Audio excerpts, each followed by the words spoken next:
All right, welcome back into another episode of Indie B&B. Today we are joined by Elijah Johnston, ATL based now, but former Athens resident. So Elijah, brother, how we doing today? Doing great. Just got back from a nice long walk. Feeling exercised, we're all good.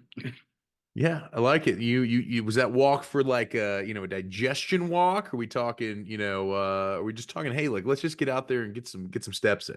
Yeah, get some steps. Had a big lunch. Went and had lunch with my dad, so I had a big old Tex-Mex lunch, and I wanted to kind of get get the blood pressure down a little bit. I love it. I love it. Good thing to do, taking those walks. I like that. Yeah. Well, one thing that you can do on walks is listen to some Elijah Johnston. You know, we love you. We got into your tunes. I think found you guys through obviously, booking this and everything. So, talk to me about, some of the music you guys and you have created here. Where's it all stem from, man? I think where it stems from is I always kind of frame it like when I was first starting to write songs, I was probably like 16 or 17. And initially at that age, I was kind of writing songs and I was playing guitar a lot and I was okay at it. But what I really wanted to do when I was that age was I wanted to be a comedian. And I got through some time trying, like, I would like try to write jokes and all this kind of stuff. And I realized it was just not my skill set. But I always try to think of it like, you know, I want to set a stage. I want to like create more of an atmosphere than just like, let me tell you what I'm feeling for a minute or something like that. Which there's nothing wrong with that. I love music that is just like, let me tell you how I'm feeling. But I always try to set it up, especially the longer I do this, I try to set it up more of like little self-contained kind of stories or something like that that have kind of a something like that going on. I like it. I like it. Well, you probably get your start you when you're younger, but like you have some Athens roots. We've a fair amount of folks that have been on this show from Athens. We know it's a very, heavy music town. Like how'd you get your start there? Were you playing, the fraternity parties? Which circuit did you begin this whole thing on?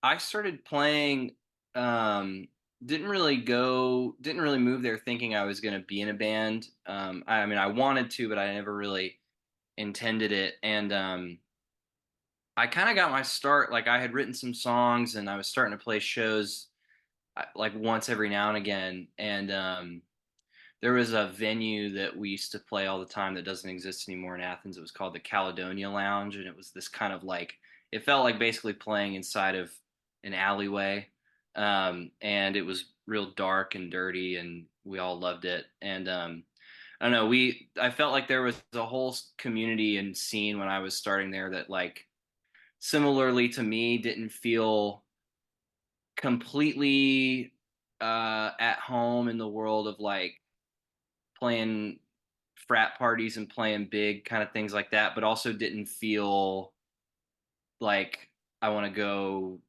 start like a punk band and play at like a house party. It was like a strange kind of feel like there was a whole cast of people that had sort of a weird outlier syndrome going on. So that was kind of how it felt to us, but didn't really think too much of it. It just kind of tried to write songs with my friends and it kind of snowballed from there. So I don't know. I like it. I like it. Well, like for you getting into the to that lounge, like what were some of the things that you learned about just performing and things that you've taken from then till now? Like, did it really shape you as a musician to kind of perform in somewhere like that? Yeah, definitely. I think it's it definitely shapes you when you're in a position where you feel like you really have to win people over. Um and the venue, a lot of the places that we would play kind of early on had this weird thing where they would be so small that it would almost force people to pay attention. And when you're paying really close attention to a band that's brand new, you might you're probably going to pretty easily notice like the flaws. And so when you're playing in an environment, especially like the first shows I would ever do, we'd be playing tiny rooms and I'd be playing by myself.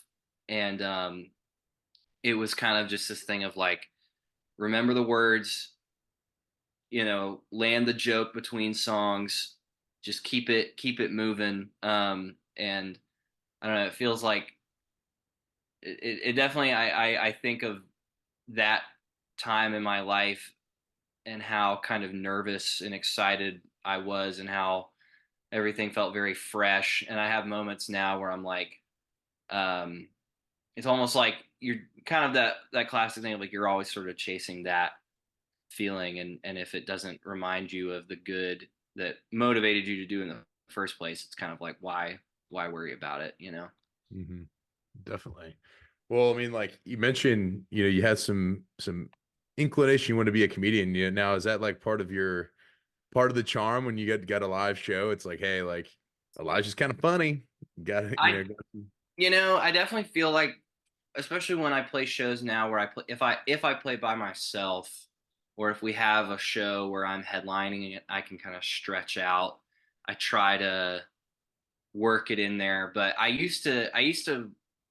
would kind of like prepare like stories to tell, and kind of, and after doing that for a little while, it was like, this is fine, but it's not, it doesn't feel real. So I try to make people laugh, and I try to keep the energy good. But I don't know, now I feel almost, sometimes I feel like I'm like hosting my own show, like I'm like, welcome in. um and which is a funny feeling, but there's always that part of me that wants to be like the guy that's really mysterious and really like, you could never really know me. But I think I realized early on that that's not really who I am, and so I just have to kind of be whatever I am, and that's not it. I got you. Well, I mean, I think like, being able to host your own show and like have that feeling like, and like, have it be effective. I mean, I think like some people overthink the midway through. I've been to shows where it's like they don't say anything, and Yeah. like that to me, I'm like, well, what's the name of the song? Or like Yeah. what like one of the things that bothers me, I come out of like some shows and I'm like, dude, that was freaking sick, but I have no idea what I gotta go look up to support these Yeah. people because I have no idea what any of the song names were. Yeah, I hear that. Um, but that's interesting to kind of, you kind of feel like you're hosting your own show. Hey, we can host your show for you if you ever Yeah. want to. Let us know. We're Tash and I can come in and MC if you need it. But well, I want to get into our song spotlight. Kind of Yeah. transition into what you've it looks like you found some success here with the song Syrup. And Sure. so want to understand like you know it's your most streamed song. So, why do you think that is? What do you feel like has the audience like picked up on that you really feel, is getting there going? I think there's two sides to it. There's the kind of cynical part of me that studies like the trends and what kind of is going on in the music world, and that part of me says like, oh well, the song is really short, um, and a lot of times the streaming kind of robots prefer, or the algorithms, like they prefer shorter songs to send people. Hmm. And they also, I think, tend to prefer songs that start with vocals like right at the beginning and don't have intros, and that song starts like that. So that's the cynical part of me that wonders if it's just if there's some sort of math behind it. But the not cynical part of me thinks, I think that people think that it's a little bit funny, it's a little bit silly. I mean, I've had people tell me their different interpretations of what they think the song is about, and they're always wrong, but they're always a lot funnier than maybe I even thought at first. And so I think it's also like, I don't know if it really how much it comes across, but it was very like not rushed or stressed when we recorded it. I mean, we did everything very quickly, but not in a way of like we got to sit here and figure out how to make this a hit. It was really the most effortless song that we did. I mean, we laid down a drum and bass track during our lunch break one day in the studio. Like everybody was at lunch, and I don't normally play bass on my own songs, and my producer Tommy Troutwine, he doesn't normally play drums on my songs, but our drummer, who's my brother Gideon, he was at lunch, and we just got home from lunch earlier, and we were like, let's just put down a rhythm track just to have like a reference point. And our drummer got back from lunch, and he was like, why? Just keep it. Just do that one. Like that's the song. We were like, oh, all right, yeah, cool. So I think it's a little bit of that kind of like not overthinking it sort of thing. Hopefully it comes through. Yeah, yeah, for sure. Well, talk to us about, the nuts and bolts of it, man. Like when so this sounds like did you start with that drum track while he was at lunch and like that's how the thing got going? And then, where do we layer in lyrics? Give us kind of the more developmental part of the songwriting process there. Yeah, I definitely it was written, just kind of me and guitar, and just got to the end of writing it and was like, the song's like 90 seconds long. Do I need another verse or something? And the more I would write a line or two and just be like, no, I think this is kind of a self-contained little thing. And then I kind of wanted it to be a little bit more, uh, in my mind, I was like, this will be like a cool, almost sound like a stroke song, or sort of like we'll get in there and make it a real like rock kind of tune. And then Tom, who produced it and played drums on it, was kind of like, let's tone it back a little smoother, a little more silky, and that was a really like nice space to start from, where it was less. We have to make like a rock track, and it was a little bit more kind of just letting it be a little easier. And then yeah, it was just a lot of kind of simple. I think there's only like two guitars playing. It's all very like minimal, and there's a little organ bit that we did, and these kind of funky like Beach Boys vocals that I really wanted to do, because there's a couple moments like that all over the record that have these kind of big Beach Boy choir vocals in the background, and just wanted to toss that in just for good measure, and yeah, it was pretty simple.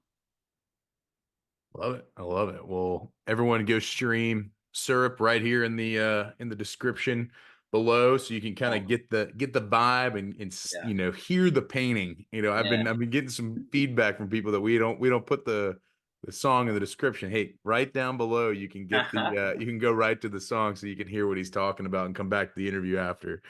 Um well, that's, I mean, like, again, your creative process there.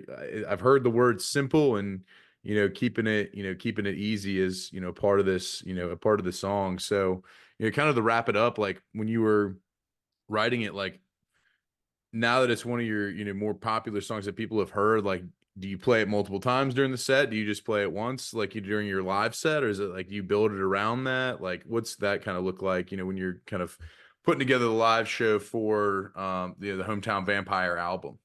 Sure. Yeah, at first it was not, we had no idea that it was going to be the one that streamed the best. So back in the when we were first touring off the record, it was doing the same amount of streams as all the other ones were. And so we would kind of play it in the middle of the set, like it and the title track of the record, Hometown Vampire, kind of sit next to each other on the album, and they kind of work together as a, being next to each other in the set. And we would play it kind of beginning, middle of the set, and but then we had, after it started picking up steam, I noticed that we would play it in the middle and people would like respond really well to it and then kind of deflate a little bit. And I've always heard horror stories of bands that have a big hit that pops, like back in the 90s, these one hit wonders that would play their hit third song of the set and then people would just kind of check out.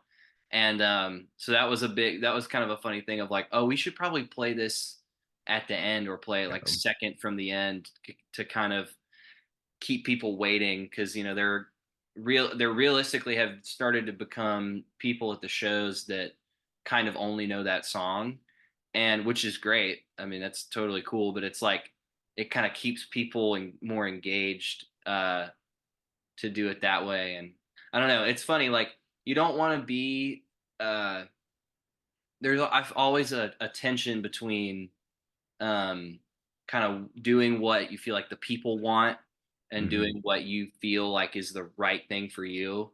But when it comes to like playing songs live or things like that, I'm always kind of like, yeah, I mean, well, we should probably listen to the feedback. That I've never played it twice. That would be far out. I have thought about it, of like almost if we had a long set, like comically playing it like over and over again or something silly like that. But we haven't really expanded it past what it is now, other than just playing it every set. But Hmm.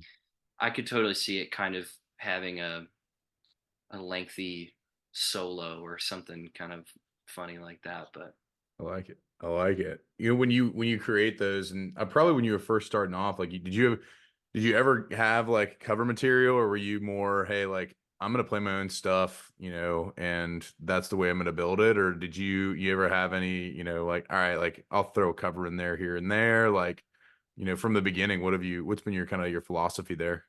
we would we would do covers every now and again. I think the people that I kind of cut my teeth playing with were not like militant, but we were like people that were less interested in like, oh, we got to start a band, and it was more of like, we got to write songs. That Yeah. was kind of the playing live was secondary to having written a song that we liked. And so I think that was always kind of the thing. But I mean, I love, we'll play one every now and again. And like me and my bandmates one time did a full, we'll do like, we once played around Halloween, like a full Beatles cover set, like an hour of Beatles song, like we're not above like doing fun things like that. But I think in general, especially when we're out promoting the record, um, we tend to keep it pretty like original focused, just because it's um I think is I never even had a framework of like, people would ask me like, oh, like, do you, when I was first starting out, like, what all covers do you play? And I would be like, what do you mean? Like, I don't know what you're talking about. And it was, I think we just didn't have a framework for that. But as time has gone on, it's, there's nothing wrong with it. And it's nice to pick something that kind of gets the people jumping a little bit. But Yeah, definitely, definitely. Well, I mean, it's always interesting to ask that because, like, some people are staunchly, against covers because they feel like it kind of paints them into a corner, in one way or another, especially when they're, coming up. And then there are some bands who like become cover bands and they end up, obviously graduating out to different things. And so it's just interesting kind of to hear your perspective for sure, since kind of started in that Athens, in that Athens group. But, yeah, um, within that, like, playing live, for somebody who has never seen you before live, like when I walk out of the show, like what do you want me feeling? How do you want me feeling? And what's kind of the that that part whenever you have something done. I think the best compliment someone ever gave me on one of my shows. I think he's been on this show. Is Jameson? Has he Oh been on? yeah. Yeah. Oh yeah. So Jameson told me once, he was like, man, I once left one of your shows and I felt like it almost felt like I was walking out of a movie theater. And he was like, I felt like we were taken on kind of a journey. And I just think that the shows that I've been most impacted by, and like bands I've been most impacted by in my life, have been shows and bands that really, that they it doesn't feel like we got up there and we played the hits for an hour and now we're going home. But they kind of take you through sort of a different story or a different narrative than really might be on the album or whatever. And turn it into kind of a unique experience. So I don't know. I think the goal would be to leave people feeling like, man, I heard the song I wanted and it kind of surprised me. Like something about what I heard didn't sound exactly like the record. Like we really play Mhm. things pretty not completely differently, but just much more, much simpler instrumentation, obviously live than you can really pull off.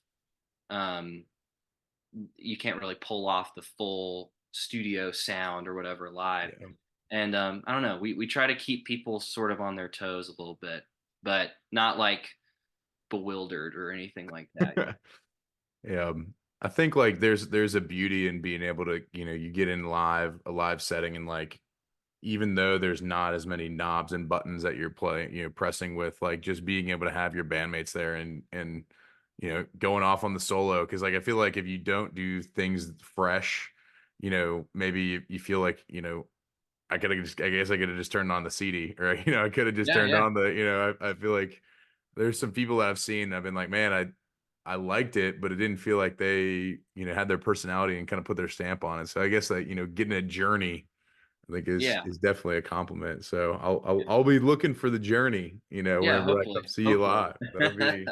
That'll be my thought going in. But yeah, you mentioned some other Athens, folk. Like I guess that town, brings people out. And I saw on your Spotify that you've opened for Susto, and you've opened for, a few other bands. Like, what have you learned from other bands you've kind of gone on tour with and supported in a couple different cities that like you've taken away? Like anything that sticks out to you as far as like this person taught me X or Y?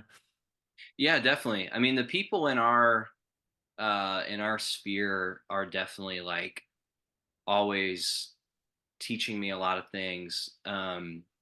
My brother plays drums with me, plays drums in a band called Hotel Fiction that is up out of Athens, and they've always been people that, they're all friends of mine, and I just have like a lot of respect for. They have the attitude of like, we are on the road. It does like it. We don't care what the place is. We do not care how far we have to drive. Like we are going, we are playing, and we're gonna kick ass because that's just what we're gonna have to do.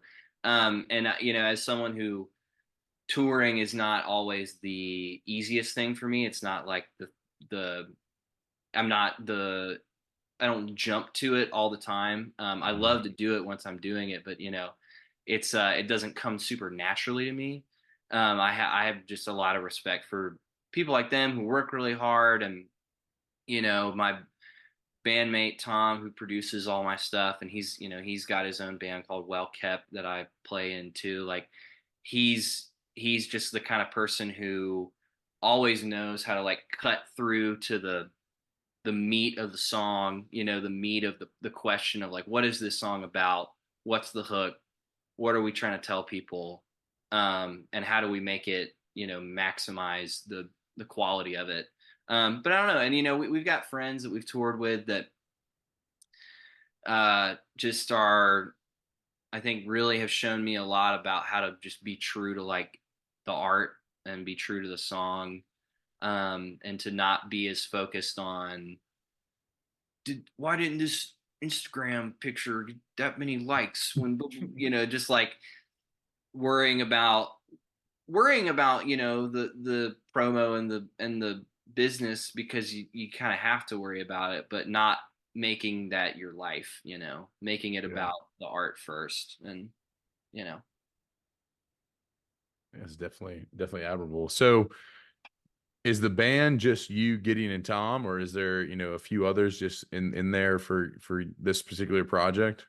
we kind of rotate in and out, but generally speaking, it's the three of us. And then sometimes when Tom can't make it on the road to play bass, we have this guy named Aiden that also plays. He's also the bass player of Hotel Fiction with my brother. So they'll come out there, and then my buddy Drew, that's actually my manager, and he co-wrote some of the songs. He'll co-write some of the songs with me. Um, and he'll often play lead guitar because he's just a kind of a maniac guitar player. So we have him play if we're in town, because he doesn't really tour a whole lot. So, but yeah, I mean, we play as a when we were kind of figuring out how to play the new record live, like it was kind of looking like wow, this we can really strip this really bare bones for the live set and focus on just how to play those parts and singing and keeping it simple. I love it. Well, is there a tour? I mean, this obviously this album was released last year. So have you fully toured it, or were you in the middle of the tour? Or is there a tour coming up? Like, what's that kind of look like for you on the outlook? We did a bit back in October, right when it first came out. That was kind of the main album tour, and then we've had some kind of things pop up here and there between October and now. But we're going out there for about a week in July, doing some kind of southeast shows. I think we're trying to get back up to the northeast, ideally in the fall, but TBD. But yeah, doing some close to home shows in July and trying to just do make the most out of those kinds of shows because there's those are some of the places we're going back to some of the places that we've had some good success going out of town like Chattanooga and Asheville and places like that are filled with lots of friends. So should be good. Love it. I love it. We got a tour of the Southeast coming up, maybe Northeast here coming up in the fall. So we'll be on the lookout for some dates as well. From the Elijah Johnston, Sure. project experience, if Yeah. you will. But we will transition now to a little bit different of a little different part of the show, the Pete Peterson party pack of questions. Yeah. I will give you the warning that I've been giving the last few folks. The last question is a couple bands that we might not know that we ought to check out. So have that in the back of your mind. You've mentioned a couple already, but you can use those. But we'll pop it off here. Pete Peterson's party pack of questions. 20 questions right in a row. Elijah, cake or pie? I'm gonna go pie. He's a pie man. All right, here we go. Salad or soup? Salad. All right, going salad. Sunrise or sunset? What are you seeing more of? Oh, sunset. Way more. Way more sunsets. I love it. Would you rather hit a home run or score a touchdown? Uh, Home run. I've hit home runs before, and it was the coolest thing in the world. All right, he's got some nukes. Let's go. Night in or night out? What are you having more of these days? Nights in, definitely, Nights definitely more in. nights in. All right. When you do go out though, and your jam comes on, are you more likely to hit the robot or the worm? Probably the robot. Yeah, I'm not getting on the ground. That's what a lot of folks say. Guac or queso at your favorite Tex-Mex spot? Probably queso, but ideally both. But probably queso if I have to choose. Did you have queso today? No, no. No queso today. All right. Waffles or pancakes? Ooh, pancakes, All right. All right. Coffee or tea with those pancakes? coffee. Coffee all day. All right. Lifeblood of champions. Yes. Dogs or cats? Ooh. I grew up with cats. I've grown to love dogs, but I'm at heart I'm a cat person at All heart. right. I like cats at heart. I like it. Ninja or a pirate? What do you identify more with? Probably a pirate. Yeah. All Yeah, right. something about Let's go. Gatorade or Powerade? ooh, probably Powerade. Probably the red Powerade. Yeah. Red Powerade. He's getting the ruby red lips. Let's Yep. go. Yep. Get him right. Get him right. All right. Toast or bagels? Oh, bagels for sure. All right. Bageling it up. Chips or pretzels? Chips. All right. I like it. Okay. Fries or tots? Oh, fries. I love Okay. love fry. Love a fry. Okay. TV show or movie after a long day? Um, these days I'm watching more TV than I'm watching movies, which makes me feel bad inside. But these days, realistically, I'll say TV more than movies. Okay. All right. Are aliens real? 100%. 100%. All right. Bigfoot. That Yeah. real. Yes, certainly. And we're a Bigfoot. All right, let's go. Love at first sight. Is that real? Um, yeah, but not for me. Okay. Not that kind of guy, but I definitely think that some people just know. Well, everybody, if you want to get to Elijah's heart, it's not going to be at your first sight. I love it. All right. Who are a couple bands that we might not know that we ought to check out? Final question, um, Pete Peterson's Party Pack. I think for, if I'm thinking in the world of the people that I play with, my buddy Zach Crook, I was listening to him today. He and I did a song together called Horse Girl a few years ago that is, I think you'll find funny if you ever listen to it. And you should definitely check out Zach's most recent record that came out last year. Another buddy of ours named Parker Whirling put a song out called Tricks a few months ago that is really, really incredible.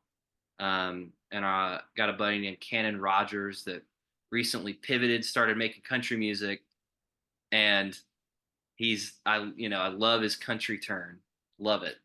I saw Cannon Rogers open up for Susto at Eddie's Yep. Attic. And I Yep. went up to that guy and I said, I'm getting you on the damn show. And the Yes. guy hasn't come on the damn show yet. So next time you see him, tell him that the giant guy from Indiebnb is Yeah, hunting yeah, him yeah. down and we're going to That's get him on this funny. freaking show. That's funny, man. Yeah. Yeah.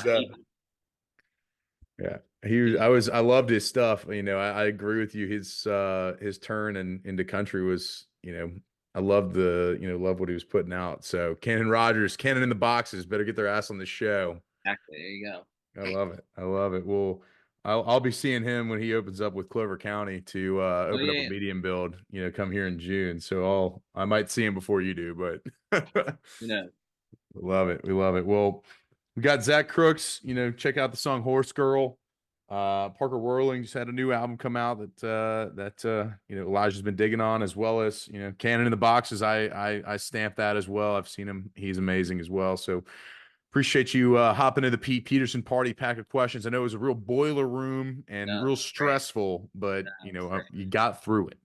Got Absolutely. through it. Well, Elijah, we appreciate you coming on the show here. I mean, obviously, stream Hometown Vampire. Go listen to Sure. Syrup. It's great jam on there. He's got a lot of other stuff on streaming. You click his name in the description below. We'll be able to get you right to one of his streaming profiles. Yep.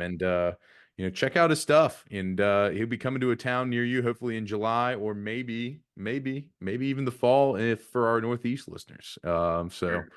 got a lot on the horizon here for Elijah Johnston. Elijah, anything else you want to plug? Just if you dig the songs, go grab some wax. We got it on vinyl. Ooh. Looks nice and pretty in the packaging. It's all cool. Make it happen. Where can we get the vinyl? Probably best place is either at your local record store, but I don't know how many places have them, or at StrollingBonesRecords.com. That's my label. So you can hit there or hit my Bandcamp and grab one of the records. All right. Well, let's go get some vinyl. Or CDs if you still use it. Yeah. I love it. I love it. Well, Elijah, appreciate you coming into the Indiebnb here, and Sure. look forward to seeing more from you here soon. Yeah, man. All right.